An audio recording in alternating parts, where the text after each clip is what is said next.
नमस्कार दोस्तों, मैं मीनाक्षी कश्यप आपका स्वागत करती हूँ क्रिस्टल एम्पायर महाराष्ट्र में।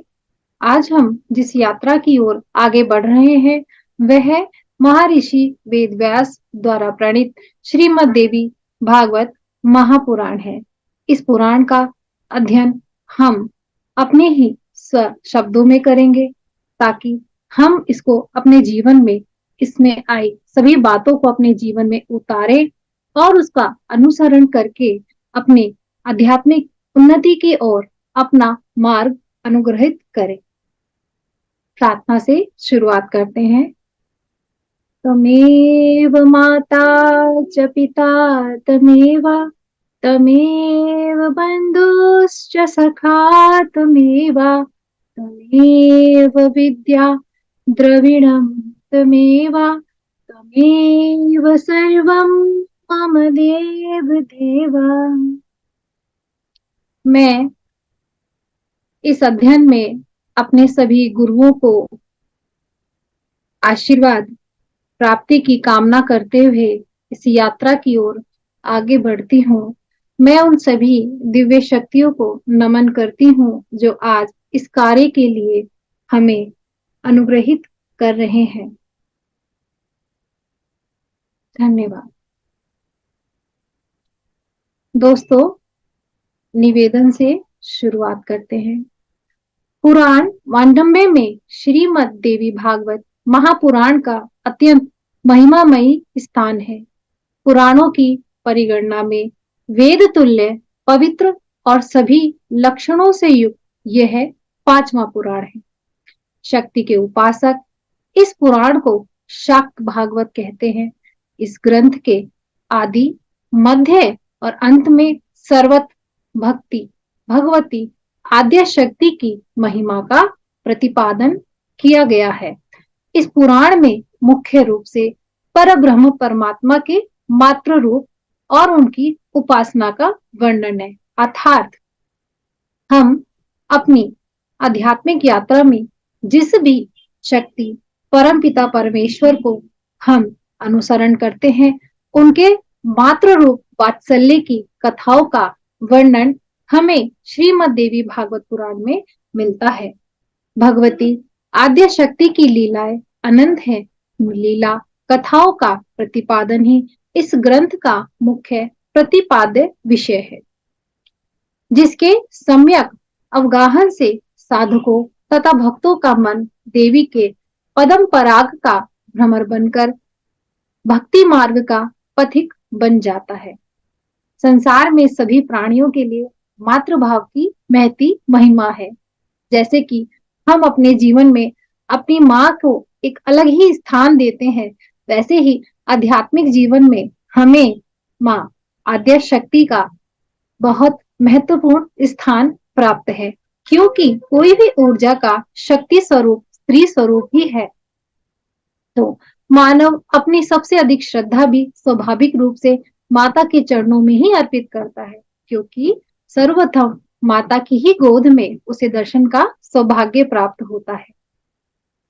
इसलिए माता की सभी प्राणियों की आदि गुरु के रूप में प्रतिष्ठित किया जाता है, यानी कि आपकी सबसे पहली गुरु आपकी माता ही होती है।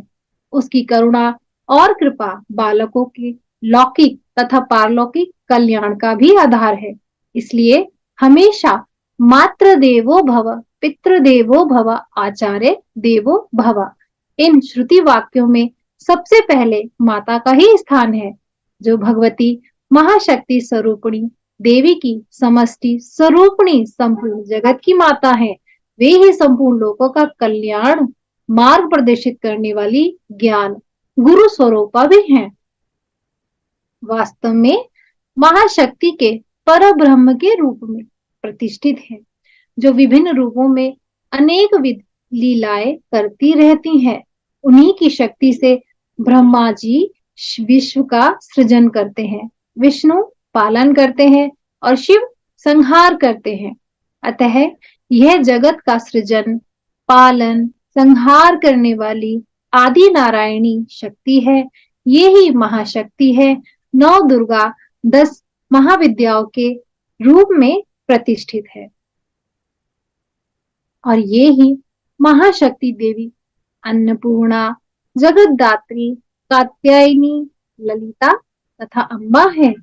गायत्री, भुवनेश्वरी, काली, तारा, बगला, षोडशी, त्रिपुरा, धूमावती, मातंगी, कमला, पद्मावती, दुर्गा आदि देवियां इन्हीं भक्ति के ही रूप हैं। ये ही शक्तिमती है और शक्ति ही है, नर है और नारी भी है। ये ही माता, धाता, पितामह आदि रूप से अधिष्ठित है। अभिप्राय यह है कि परमात्मा स्वरूपणी महाशक्ति ही विविध शक्तियों के रूप में सर्वत्र क्रीड़ा करती रहती है। शक्ति क्रीड़ा जगत सर्वम, यानी संपूर्ण जगत की शक्ति की क्रीड़ा यानी लीला शक्ति से रहित हो जाने पर ही शून्यता प्राप्त होती है। जैसे मनुष्य की जैसे सांसों का आवागमन जावागमन रुक जाता है तो वह शक्ति से क्षीण हो जाता है अतः शून्य को प्राप्त हो जाता है। शक्तिहीन मनुष्य का कहीं भी आदर नहीं किया जाता। ध्रुव तथा प्रहलाद भक्ति शक्ति के कारण ही पूजित हैं। गोपिकाएं प्रेम शक्ति के कारण ही जगत में पूजनीय हुई। हनुमान जी तथा भीष्म की ब्रह्मचार्य शक्ति, वाल्मीकि और व्यास जी की कवित्व शक्ति, भीम तथा अर्जुन की पराक्रम शक्ति, हरिश्चंद्र तथा युधिष्ठिर की सत्य शक्ति, शिवाजी और राणा प्रताप की वीर शक्ति ही इन महात्माओं के प्रति श्रद्धा समादर अर्पित करने के लिए सभी लोगों को प्रेरणा प्रदान करती है। सभी जगह शक्ति की ही प्रधानता है, इसलिए प्रकारांतर से ही कहा जाता है कि संपूर्ण विश्व महाशक्ति का ही विलास है। श्रीमद् देवी भागवत में भगवती स्वयं उद्घोष करती हैं, सर्वम खल्विदेव एडिट सर्वम खल्विदमेवाहम नान्यदस्ति सनातनम, अर्थात समस्त जगत में मैं ही हूँ, मेरे अतिरिक्त अन्य कुछ भी सनातन तत्व नहीं है। वास्तव में श्रीमद् देवी भागवत की समस्त कथाओं और उपदेशों का सार यह है कि हमें आसक्ति का त्याग कर वैराग्य की ओर प्रवृत्त होना चाहिए तथा सांसारिक बंधनों से मुक्त होने के लिए एकमात्र परा अम्बा भगवती की शरण में जाना चाहिए। मनुष्य अपने ऐहिक जीवन को किस प्रकार सुख, समृद्धि एवं शांति से संपन्न कर सकता है और उसी जीवन में जीव मात्र के कल्याण में सहायक होता हुआ कैसे अपने परम ध्येय पराम्बा भक्ति की करुणामयी कृपा को प्राप्त कर सकता है, इसके विधिवत साधनों को उपदेश पूर्व इतिव्रतों कथानकों के साथ इस पुराण में प्रस्तुत किया गया है।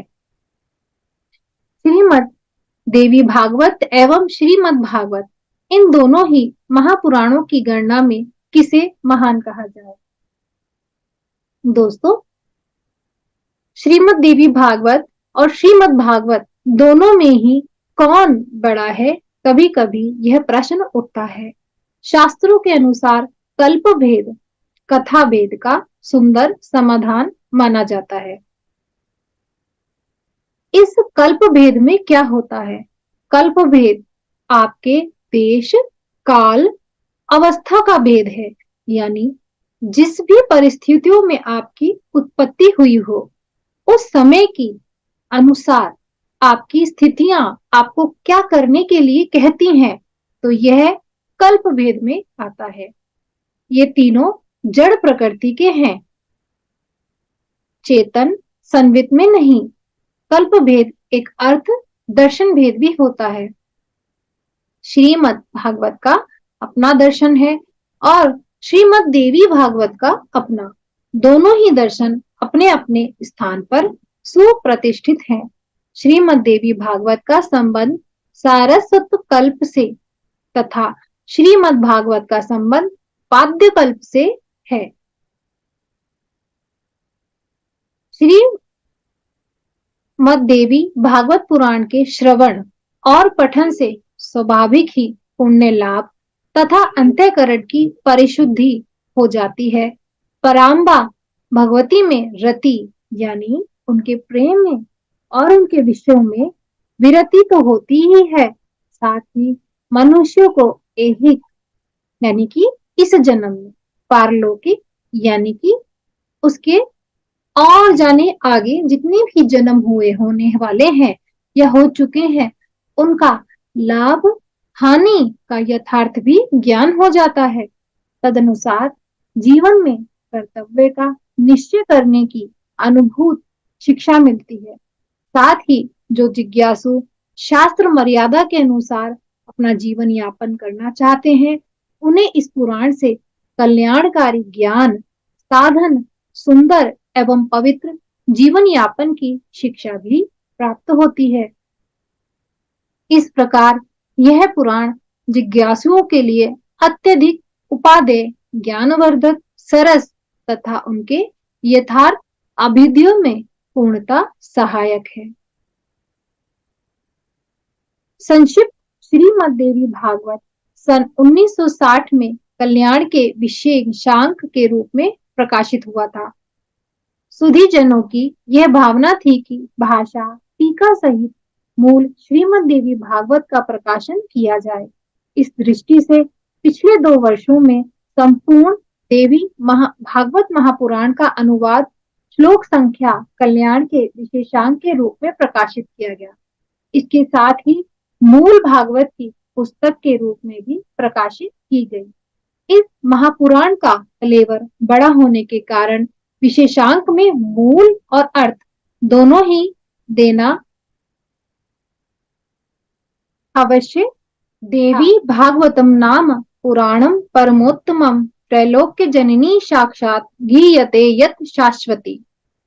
श्रीमद् देवी भागवत नामक पुराण सभी पुराणों में अति श्रेष्ठ है, जिसकी तीनों लोकों की जननी साक्षात सनातनी भगवती की महिमा गाई गई है। जो श्रीमद् देवी भागवत के आधे श्लोक या चौथाई श्लोक का भी प्रतिदिन सुनता है या उसका पाठ करता है, वह परम गति को प्राप्त होता है। जिस घर में नित्य श्रीमद् देवी भागवत ग्रंथ का पूजन किया जाता है, वह घर तीर्थ स्वरूप हो जाता है तथा उसमें निवास करने वाले लोगों के पापों का नाश हो जाता है। जो व्यक्ति भक्ति भाव से देवी के इस भागवत पुराण का पाठ अथवा श्रवण करता है, वह धर्म, अर्थ, काम और मोक्ष को प्राप्त कर लेता है। अमृत के पान से तो केवल एक ही मनुष्य अजर अमर होता है, किंतु भगवती का रूप अमृत संपूर्ण कुल को ही अजर अमर बना देता है। सभी 18 पुराणों में यह श्रीमद् देवी भागवत पुराण सर्वश्रेष्ठ है और धर्म, अर्थ, काम, मोक्ष को प्रदान करने वाला है। जो लोग सदा श्रद्धा पूर्वक श्रीमद् देवी भागवत की कथा सुनते हैं, उन्हें सिद्धि प्राप्त होने में रंच मात्र भी विलंब नहीं होता। इसलिए मनुष्यों को पुराण का सदा पठन व श्रवण करना चाहिए। पूरे दिन के आधे समय तक, चौथाई समय तक, मुहूर्त भर तक अथवा एक क्षण भी जो लोग भक्ति पूर्वक इसका श्रवण करते हैं, उसकी कभी भी दुर्गति नहीं होती। समस्त तीर्थ, पुराण और व्रत तभी तक गर्जना करते हैं जब तक मनुष्य श्रीमद् देवी भागवत का सम्यक रूप से श्रवण नहीं कर लेता। दोस्तों, यहाँ यह बात कही गई है कि मनुष्य के जीवन में कोई भी कष्ट, कोई भी ग्रह, नक्षत्र, उसके जीवन का कोई भी कष्टकारी समय उसको तभी तक कष्ट देता है जब तक वह एक बार श्रीमद् देवी भागवत का श्रवण नहीं कर लेता। यानी कि आप यदि इस पाठ को श्रवण करते हैं तो आपके अनायास ही काफी कष्ट मुक्त हो जाते हैं। मनुष्य के लिए पाप रूपी अरण्य तभी तक दुखप्रद एवं कष्टमय रहता है जब तक वह श्रीमद् भागवत रूपी परशु यानी कुठार उपलब्ध नहीं हो जाता। यहाँ आपके पापों को एक किसी वस्तु केंद्र करके कहा गया है, और कुठार यानी कि जिससे भी हम किसी चीज को काटते हैं उस चीज को बोला गया है। यानी श्रीमद् देवी भागवत को एक कुठार के रूप में बताया गया है, जिससे वह आपके पापों के बोझ की गठरी को या आपके दुखों को इस प्रकार नष्ट कर देती है, जैसे कि आपके जीवन में कोई अंधकार जब जाता है और एक सूर्य की किरण आकर आपके जीवन में उजाला आता है। तो दोस्तों, जब तक श्रीमद् देवी भागवत रूपी सूर्य उनके सम्मुख उदित नहीं हो जाता, मनुष्य इस संसार में कहीं ना कहीं विचारों से, कष्टों से युक्त रहता है। इस संसार में जो मनुष्य विशेष श्रद्धा के साथ उच्च विचारों से युक्त होकर संपूर्ण पुराणों को सार स्वरूप समस्त वेदों की तुलना करने वाले नानाविध प्रमाणों से परिपूर्ण इस श्रीमद् देवी भागवत पुराण का पाठ करता है या श्रवण करता है, वह ऐश्वर्य तथा ज्ञान से संपन्न हो जाता है। महर्षि व्यास ने राजा जन्मेजय से कहा, महादेवी का यह परम अद्भुत पुराण सुनकर मनुष्य कृतकृत्य हो जाता है और वह भगवती का प्रियतम हो जाता है। हे नृपश्रेष्ठ, इस देवी भागवत में साक्षात मूल प्रकृति का ही प्रतिपादन किया गया है। उसके समान अन्य कोई भी पुराण भला कैसे हो सकता है। हे जन्मेजय, जिस देवी भागवत पुराण का पाठ करने से वेद पाठ के समान पुण्य प्राप्त होता है, उसका पाठ श्रेष्ठ विद्वानों को प्रयत्न पूर्वक करना चाहिए। जो इस श्रेष्ठ देवी मद भागवत का नित्य भक्ति पूर्वक श्रवण करता है, उसके लिए कुछ भी कहीं भी दुर्लभ नहीं है। वह जिस कार्य के लिए आगे बढ़ता है, उसको उसके हर कार्य की सिद्धि प्राप्त होती है। इसके श्रवण से पुत्रहीन व्यक्ति को पुत्र, धन चाहने वालों को धन, विद्या की अभिलाषा कर रखने वालों को विद्या की प्राप्ति हो जाती है। साथ ही संपूर्ण पृथ्वी लोक में वह कीर्तिमान हो जाता है। जो स्त्री वंध्या, काकवंध्या अथवा मृत्युवंध्या हो, वह इस पुराण के श्रवण से उस दोष से मुक्त हो जाती है, इसमें संदेह नहीं। यह पुराण जिस घर में विधि पूर्वक पूजित होकर स्थित रहता है, उस घर को लक्ष्मी तथा सरस्वती कभी नहीं छोड़ती और वैताल, डाकनी तथा राक्षस आदि भी वहां झांकते तक नहीं। यदि ज्वरग्रस्त मनुष्य को स्पर्श करके एकाग्रचित होकर इस पुराण का पाठ किया जाए, तो दाहक ज्वर भी उसके मंडल को, उसके आभा मंडल को छोड़कर भाग जाता है। इसकी 100 आवृत्ति के पाठ से क्षय रोग यानी टीबी या कोई भी संक्रमण हो आपके शरीर में, वह पूरी तरीके से आपको छोड़कर भाग जाता है। जो मनुष्य प्रत्येक संध्या के अवसर पर दत्तचित होकर संध्या विधि संपन्न करके इस पुराण के एक एक पाठ का अध्ययन करता है या पाठ करता है या श्रवण करता है, वे ज्ञानवान हो जाता है। शारदीय नवरात्र में परम भक्ति से इस पुराण का नित्य पाठ करना चाहिए, जिससे जगदम्बा उस व्यक्ति पर प्रसन्न होकर उसकी अभिलाषा से भी अधिक फल प्रदान करती है।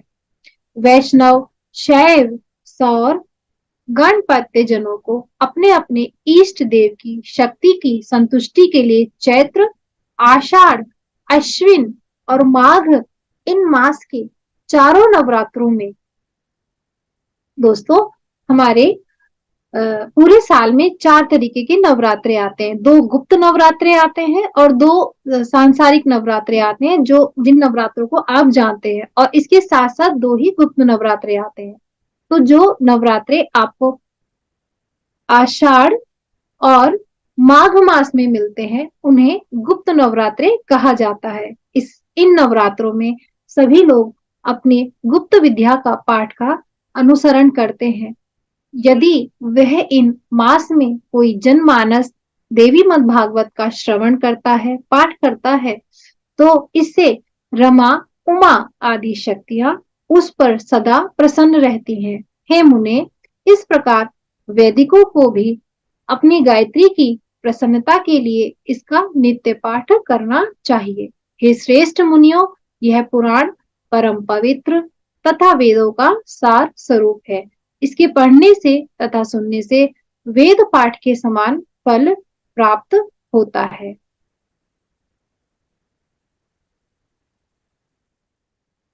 ओके, अर्ध श्लोकों की देवी भागवत। जिस प्रकार सप्त श्लोकों की दुर्गा, सप्त श्लोकों की गीता, पंच श्लोकों की गणेश पुराण, चतुश्लोकों की भागवत, एक श्लोकों की भागवत, एक श्लोक की रामायण, एक श्लोक की योग वशिष्ठा, सार्ध श्लोक की दुर्गा, एक श्लोक की महाभारत प्राप्त होता है, उसी प्रकार अर्ध श्लोक की देवी भागवत भी प्राप्त होती है,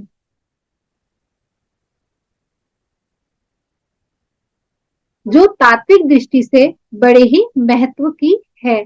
पुराण वांडम्य में देवी भागवत का अत्यंत महनीय स्थान है। इससे भगवती जगदम्बा पराशक्ति के रूप में निरूपण हुआ है। इस पुराण के प्राकट्य के विषय में इसी पुराण में बताया गया है कि जब भगवान वेदव्यास ने अपने पुत्र सुखदेव जी को गृहस्थाश्रम ग्रहण करने का परामर्श दिया, तो ज्ञान मार्ग के उपासक श्री सुखदेव जी ने प्रवृत्ति मार्ग को स्वीकार नहीं किया। वे वेदव्यास जी ने मोक्ष मार्ग विलासी अपने पुत्र से कहा, हे महाभाग, तुम मेरे द्वारा रचित वेद तुल्य श्रीमद् देवी भागवत पुराण को पढ़ो। इसमें 12 स्कंद हैं। यह पुराण सभी पुराणों का आभूषण है और इसे सुनने मात्र से सत्य और असत वस्तुओं का यथार्थ ज्ञान हो जाता है। सत सति सद सचिदानंद ज्ञानम श्रुत मात्रेण जायते, यानी इस पुराण के प्राकट्य की कथा बताते हुए उन्होंने कहा, हे महामते, एक समय की बात है जब महाप्रलयावस्था में एकांत के मध्य वटपत्र पर भगवान विष्णु बाल रूप में शयन कर रहे थे, तो बड़े ही विचार मग्न थे कि एक चिदात्मा शक्ति ने मुझे इस बालक के रूप में उत्पन्न किया है, मैं उसे कैसे जानूं। यानी भगवान के मन में एक विचार आया कि मुझे किसने उत्पन्न किया है, मैं कहाँ से आया हूँ, मुझ में कौन रम रहा है, मैं उसे जानूं कि वो कौन है। उसी समय आदि शक्ति भक्ति ने आकाशवाणी रूप में आधे श्लोक में ही संपूर्ण अर्थ को प्रदान करने वाली ज्ञान को बताते हुए कहा, सर्वम खल्लिवत में वाम नानन्य दस्ती सनातनम, अर्थात सब कुछ मैं ही हूँ और दूसरा कोई भी सनातन नहीं। भगवान बाल मुकुंद सोचने लगे कि इस सत्य वचन का उच्चारण किसने किया, उसको कहने वाले को मैं कैसे जानूं, वह स्त्री है या पुरुष। तथा उन्होंने श्लोकार्ध रूपी भागवत को अपने हृदय में धारण कर लिया। एक श्लोक की श्रीमद् देवी भागवत में सर्व खलवित मेवाम नान्य दस्ती सनातनम, अर्थात इस श्लोक को आप यदि मन में चिंतन भी करते हैं तो आपको श्रीमद् देवी भागवत के पूर्ण पुण्य की प्राप्ति होती है। वे इस अर्थ पर विचार करने लगे और बार बार उसका उच्चारण करने लगे। बाल मुकुंद को चिंतातुर देखकर उस समय भक्ति पराशक्ति शंख चक्र धारण किए चतुर्भुजा महादेवी के रूप में सखियों सहित प्रकट हुई। वे दिव्य वस्त्राभूषणों से अलंकृत थी और उनका स्वरूप बड़ा ही शांत था। वे मंद मंद मुस्कुरा रही थी। उनका दर्शन पाकर भगवान विष्णु बड़े ही विस्मय में पड़ गए। उन्होंने पूछा, हे देवी, कुछ समय पूर्व मैंने जो आधा ही श्लोक सुना, वे परम रहस्यमय वचन किसने कहा था, कृपया मुझे बताएं। इस पर देवी ने कहा, मैं सद्गुणा चतुर्भुजा भगवती हूँ, सब गुणों का आलय होते हुए भी मैं निर्गुणा भी हूँ। वह आधा श्लोक निर्गुणा पराशक्ति ने ही कहा था। आप इसे सब वेदों का तत्स्वरूप कल्याणकारी और पुण्यप्रद श्रीमद् देवी भागवत ही समझे। अर्थात दोस्तों, मैं आपको यह जो है श्लोक, इस श्लोक के बारे में यही बताना चाहूंगी कि माँ कह रही हैं, उस श्लोक में ही पूरी भागवत समाई हुई है। संपूर्ण विषयों का वास उसी शब्द में है। जो एक श्लोकी श्रीमद् देवी भागवत है, उसके अंदर हमें यह अर्थ को इस तरीके से समझना चाहिए। आप इसे सदा अपने चित्त में रखिए और कभी विस्मृत नहीं कीजिए। यह सब शास्त्रों का सार है तथा भगवती महाविद्या के द्वारा प्रकाशित किया गया है। तीनों लोकों में इससे बढ़कर अन्य कुछ भी ज्ञातव्य नहीं है। ऐसा कहकर देवी अंतर्ध्यान हो गई और भगवान विष्णु ने श्लोकार्थ देवी भागवत स्वरूपी मंत्र को अपने हृदय में सदा के लिए धारण कर लिया। कुछ समय बाद ब्रह्मा जी दैत्यों के भय से डरकर भगवान विष्णु की शरण में गए, तो भगवान को ध्यान में स्थित होकर मंत्र जप करते हुए देखकर ब्रह्मा जी बोले, हे देवेश, आप किस देवता का जप कर रहे हैं? आपसे भी बढ़कर कोई है क्या? तब विष्णु जी बोले, हे महाभाग, हम सभी में जो कार्य कारण रूपा शक्ति विद्यमान है, आप मेरे शब्दों पर ध्यान दीजिएगा।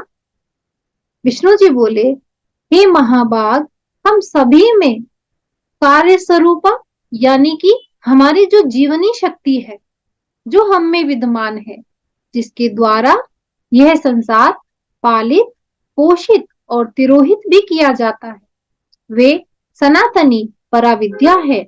वे ही सभी ईश्वरों की स्वामिनी है। उन भगवती के आधे श्लोक में जो कहा था, वही वास्तविक श्रीमद् देवी भागवत है। प्रत्येक द्वापर युग में उसी से उसका विस्तार होगा। ऐसा विष्णु जी भगवान ब्रह्मदेव को बताते हैं। इतना कहने के अनंतर व्यास जी ने सुखदेव जी से कहा, हे महाभाग, तब ब्रह्मा जी ने उस भागवत का संग्रह किया और उन्हें इसे अपने पुत्र नारद जी को सुनाया। पूर्व काल में वही भागवत देवश्री नारद जी ने मुझे दिया।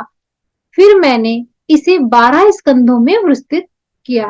हे पुत्र, यह पुराण वेद तुल्य है। सर्ग, प्रतिसर्ग आदि 5 लक्षणों से युक्त है तथा भगवती के उत्तम चरित्र से ओतप्रोत है। यह तत्व ज्ञान के रस से परिपूर्ण है। वेदार्थ का उपब्रहण करने वाला, ब्रह्म विद्या का निधान एवं भवसागर से पार करने वाला है। यह पुराण अत्यंत पुण्यप्रद है। तुम इसके 18,000 श्लोकों का हृदयंगम कर लो। यह पुराण पाठ तथा श्रवण करने वालों के लिए अज्ञान का नाश करने वाली, दिव्य ज्ञान रूपी सूर्य का बोध कराने वाली, सुखप्रद, शांतिदायक, धन्य, दीर्घ आयु प्रदान करने वाली, कल्याणकारी तथा पुत्र पौत्रों की वृद्धि करने वाली है। गृहाण तम महाभाग योगयोसीमति मतरः पुण्यम भागवतम नाम पुराणम पुरुषोर्वभा। 18,000 श्लोकानां कुरु मे संग्रमहम् अज्ञाननाशं दिव्यं ज्ञानभास्कर बोधकम् सुखदं शांतिदं धन्यं दीर्घायुष्करं शिवं शृण्वतां पठतां चेदं पुत्र पौत्र की विवर्धनम। इस प्रकार वेद व्यास जी के द्वारा प्रेरित किए गए इस प्रकार वेद व्यास जी के द्वारा प्रेरित किए जाने पर व्यास जी के शिष्य सूत जी ने सुखदेव जी से श्लोकार्थ से विस्तृत होते हुए श्रीमद् देवी भागवत पुराण का अध्ययन किया। भगवती की कृपा से भगवान बाल मुकुंद को जो आधे श्लोक में देवी भागवत प्राप्त हुई, उसे ब्रह्मा जी ने ग्रहण किया और फिर उसी को व्यास जी ने 12 स्कंदों में विस्तृत। मैं यहाँ आपको एक बात समझाना चाहूंगी कि सबसे पहले भगवान विष्णु के मन में जो भी विचार आया, उस विचार पर देवी का एक श्लोक आया, उसे एक श्लोकी श्रीमद् भागवत कहा जाता है। उसके बाद भगवान विष्णु ने इस श्लोक को ब्रह्मा जी को सुनाया तो ब्रह्मा जी ने इसे और एक्सप्लेन किया। इसको एक्सप्लेन करने के बाद उन्हें वेद व्यास जी को मिला। वेद व्यास जी ने इसे 12 स्कंदों में डिवाइड किया। वहीं देवी भागवत हम सब, और वहीं से हम सबको वह देवी भागवत प्राप्त हुआ। यह भगवती आदि शक्ति तथा भगवान वेद व्यास जी के जीवों पर महान अनुग्रह है। तो आज के लिए इतना ही। धन्यवाद। आप इससे जुड़े रहिए। यह बहुत अच्छा और बहुत अनुसरणीय करने वाला पाठ है। मैं आप सभी का इसमें स्वागत करती हूँ। धन्यवाद। धन्यवाद।